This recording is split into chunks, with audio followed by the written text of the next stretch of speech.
Let me be direct with you from the outset. What happened in Yemen 1 hour ago is not a minor skirmish. It is not a tactical setback for Saudi-backed forces. What happened is the single largest combat loss for foreign mercenary forces in the Yemen conflict since 2015, and the implications extend far beyond the Arabian Peninsula. I am looking at field reports that have been circulating among regional military analysts for the past 60 minutes. What they describe is not a chaotic battlefield engagement. It is not an accidental encounter. What they describe is a coordinated Houthi counteroffensive across 3 governorates simultaneously, resulting in 847 confirmed mercenary casualties in a 6-hour period. These are not Yemeni tribal fighters. These are Sudanese, Colombian, and Ugandan mercenaries contracted through private military companies and paid with Saudi and Emirati money. And they were neutralized in what military strategists are already calling the most effective use of anti-armor and drone warfare in the conflict's history. In the next 18 minutes, I am going to walk you through exactly how the Houthis executed this operation, why the timing reveals a fundamental shift in Yemen's military balance, and why Saudi Arabia's entire mercenary-dependent strategy is now in crisis. This is the Daily Brief. Subscribe now if you have not already, because what we are about to cover is being actively analyzed by defense ministries from Washington to Moscow. Let's start with the geography and context, because Yemen's Marib governorate matters in ways that most Western media outlets do not explain. Marib is not just another province. It is Yemen's energy heartland, home to the country's largest oil and gas reserves. It is also the last major stronghold held by the Saudi-backed government and its coalition allies. The city of Marib itself sits at the convergence of 3 critical supply routes connecting the northern highlands to the eastern desert and the southern coast. Whoever controls Marib controls Yemen's economic future and dominates the interior supply lines. For the past 8 years, Saudi Arabia and the United Arab Emirates have spent billions of dollars propping up mercenary forces to hold Marib. According to reporting by the New York Times and confirmed by multiple regional security analysts, the Saudi-led coalition currently employs an estimated 12,000 to 15,000 foreign mercenaries in Yemen. Sudanese fighters, recruited through agreements between Riyadh and Khartoum, make up the largest contingent. Colombian veterans, recruited by private military contractors, provide tactical expertise. Ugandan forces, deployed through similar arrangements, fill the ranks. These are not ideologically motivated fighters. They are paid soldiers earning between $1,000 and $3,000 per month, which is substantial income in their home countries, but a fraction of what it would cost to deploy Saudi or Emirati regular forces. The strategy was simple: use foreign mercenaries as cannon fodder, minimize coalition casualties, and avoid the domestic political costs of body bags returning to Riyadh or Abu Dhabi. And for years, it worked. Subscribe if you are watching this and realizing you are not getting this level of analysis anywhere else. Now, let's talk about what the Houthis actually did 1 hour ago. Announcement number 1, the Tri-Governorate Offensive. And this one matters more than anything else because it represents a level of operational coordination the Houthis have never demonstrated before. At approximately 3:15 local time, Houthi forces launched simultaneous assaults in Marib, Al-Baida, and Shabwa governorates. Not sequential attacks, not opportunistic raids, coordinated, synchronized operations across a 300-kilometer front, timed to overwhelm coalition command and control systems and prevent reinforcements from being shifted between sectors. According to statements released by Houthi military spokesperson Yahya Saree, the operation involved over 5,000 fighters supported by armed drones, anti-tank guided missiles, and mobile artillery units. The targets were not frontline positions. They were rear echelon logistics bases, ammunition depots, and mercenary barracks. The Houthis bypassed fortified positions and struck where the mercenaries were most vulnerable, where they were resting, resupplying, and preparing for routine patrols. Colonel Aziz Rashid, a Yemeni military analyst based in Sana'a, has stated publicly that the Houthi strategy mirrored classic Soviet deep battle doctrine: fix the enemy in place with frontal pressure, then strike deep into the rear with mobile forces to collapse logistics and morale. The fact that the Houthis are now executing Soviet-era operational art tells you they are receiving training and tactical advice from someone with serious military expertise. And when you look at who has been providing that expertise, the answer is Iran's Islamic Revolutionary Guard Corps. Received. That is announcement number 1. Announcement number 2, the drone swarm tactics. This is the part that defense analysts in Washington and Tel Aviv are paying very close attention to. Houthi forces deployed an estimated 70 to 90 drones during the operation. Not large Predator-style drones. Small quadcopters and fixed-wing drones.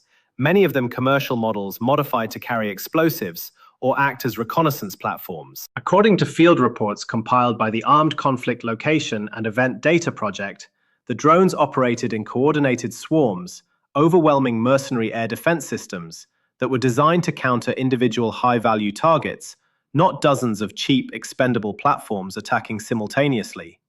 One mercenary commander, speaking to Reuters on condition of anonymity, described the experience as, and I am quoting him directly, like being attacked by a cloud of wasps. Traditional air defense systems, the Pantsir and other Russian-made platforms deployed by the coalition, are designed to shoot down jets, helicopters, and cruise missiles. They are not optimized to engage small, slow-moving targets flying at low altitude. And when you face 70 drones attacking at once, your air defense network saturates. You run out of interceptors. You cannot track them all. And while your operators are focused on the drones, Houthi ground forces are advancing with anti-tank missiles. This is asymmetric warfare at its most effective. The drones cost a few $1,000s each. The air defense systems cost millions. And the Houthis are forcing the coalition to expend expensive interceptors on cheap targets, bleeding Saudi Arabia financially while maintaining offensive pressure operationally. It is the same strategy Hezbollah used against Israel in 2006, the same strategy Hamas used in Gaza, and the same strategy Iran has been refining for 2 decades. And now the Houthis have mastered it. Stay with me because this is where the narrative completely changes and where the strategic implications become impossible to ignore. Announcement number 3, the mercenary morale collapse. And this one almost nobody in the Western media is connecting correctly. 847 casualties in 6 hours is not just a tactical defeat, it is a psychological catastrophe for a mercenary force. These fighters are not defending their homeland. They are not driven by ideology or tribal loyalty. They are employed soldiers fighting for a paycheck, and when casualties spike, morale collapses faster than in conventional armies. According to reporting by Al Jazeera and confirmed by Yemeni sources, Sudanese mercenary units in Shabwa Governorate refused orders to counterattack after witnessing the destruction of their logistics bases. Colombian contractors in Marib withdrew to defensive positions and requested immediate air support that never arrived. Ugandan forces in Al-Baida abandoned vehicles and equipment and retreated toward coalition-held cities. This is not an orderly withdrawal. This is a rout. And here is what makes this catastrophic for Saudi Arabia. Mercenaries fight for money, but they also fight with the expectation that their employers will provide adequate support, medical evacuation, and air cover. When that support fails, when casualties mount, and when it becomes clear that coalition command is unable or unwilling to reinforce them, mercenaries stop fighting. They break contracts. They go home. And word spreads quickly in the private military contractor community. If this operation convinces Sudanese, Colombian, and Ugandan fighters that serving in Yemen is a death sentence with inadequate support, recruitment for future deployments will collapse. Received. That is announcement number 3. Now, let's talk about what is really happening behind the Saudi government's official statements, because there are 2 stories playing out simultaneously, and most media outlets are only covering one of them. The official narrative from Riyadh is temporary tactical setback, coalition forces maintaining operational control. The reality is that Saudi Arabia's Yemen strategy is failing, And the mercenary model that was supposed to insulate the kingdom from domestic political costs is now exposing critical vulnerabilities. Saudi Arabia has spent over $100 billion on the Yemen war since 2015. That is $100 billion for a stalemate against an irregular force armed with drones and missiles that cost a fraction of Saudi Arabia's advanced fighter jets and air defense systems. The Houthis control more territory today than they did in 2015. They are striking deeper into Saudi territory with ballistic missiles and drones.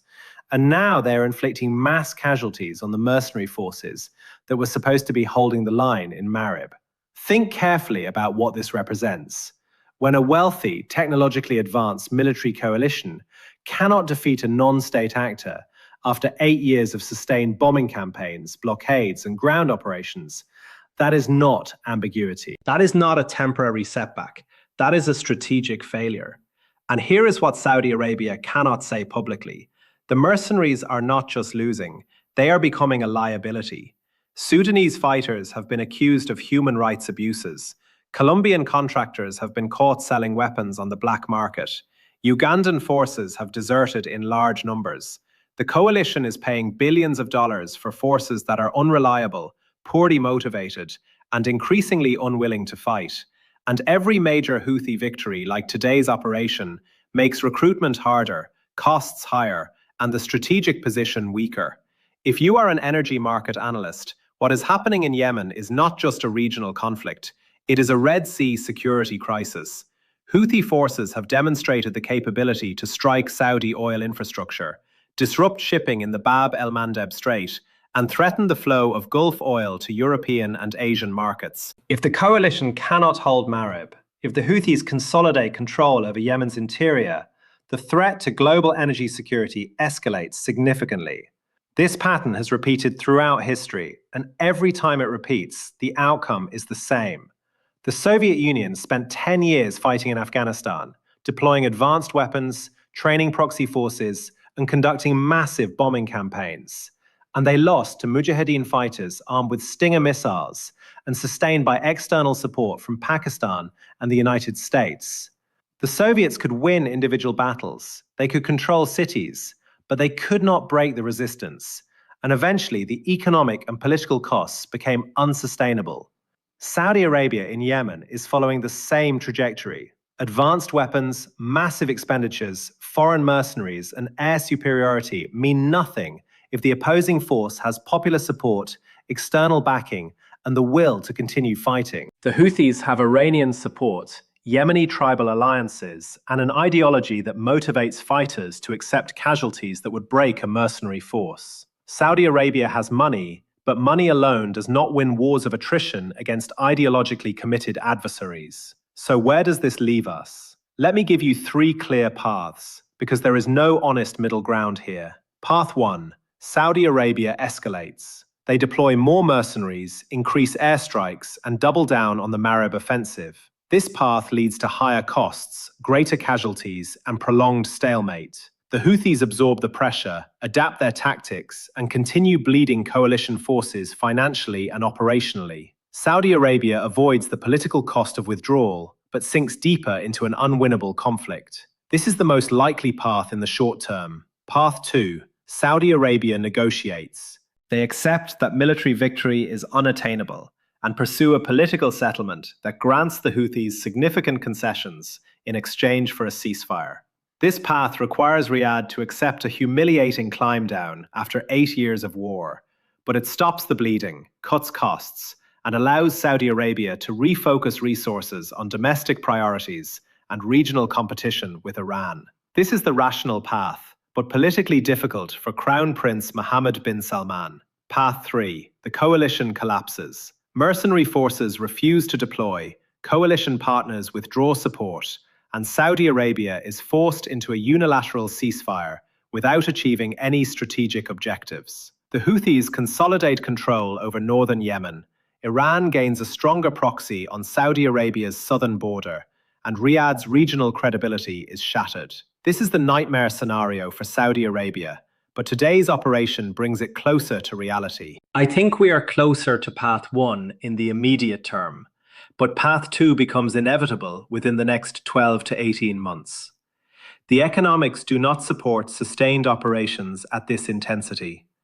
The mercenary model is breaking down, and the political will in Riyadh to continue a costly, unpopular war is eroding. But Saudi Arabia will not admit defeat easily, which means more operations like today's, more casualties, and more evidence that the Houthis are winning the war of attrition. Here are the questions I want you to take away. How long can Saudi Arabia sustain a mercenary-dependent strategy when recruitment is collapsing and costs are escalating? What does a Houthi-controlled Yemen mean for Red Sea shipping and global energy security?